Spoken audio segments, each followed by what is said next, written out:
So okay mga paps, ngayong araw pala samahan nyo ako magpalit ng wiper blade ng Toyota Fortuner, okay?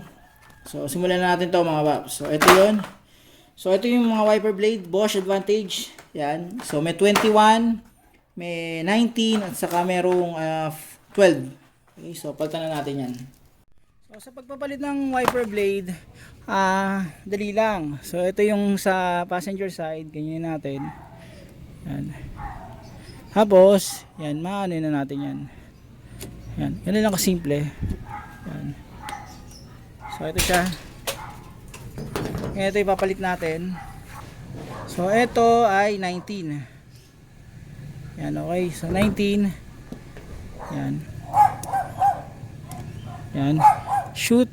Ganyan lang. Tapos snap lang ganun. Okay? So dito sa kabilang side naman, ganun din. Yan, gaganon lang. Yan. So ito na siya. Tanggal na. Ito yung 21. Yan natin spot. So ito ay 21. Okay, so ganun lang. Ayan. So shoot. Ganyan, tapos snap nyo lang. Yan. Ngayon sa likod naman tayo. So dito naman tayo sa likod. Ito sa likod ay 12. Okay, so 12 inches yung sukat niyan. Ito siya. Ngayon sa pagpapalit ito, ganyan lang. Igaganyan na natin siya. Kasi gaganyan. Tapos kapag ganyan, gagantuhin nyo. Di ba ganyan siya? Gaganyan na siya. Yan. Tapos matatanggalan natin yan. Yan. Yan. Okay, so ito siya. Ngayon, ito ipapalit natin. H307 rear, 12 inches. Pagpapalit, ganun din. Reverse order lang. So ganyan, i-shoot nyo to dito. Yan.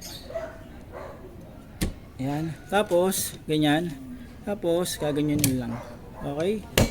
So, okay na. Ganun lang kadali. So, paano mga paps, ganun lang kadali magpalit ng wiper blade ng Toyota Fortuner sa harap at saka sa likod. So, sa harap, 19, 21, tapos sa likod, 12. Okay? So, sa 12, ito yung code H307.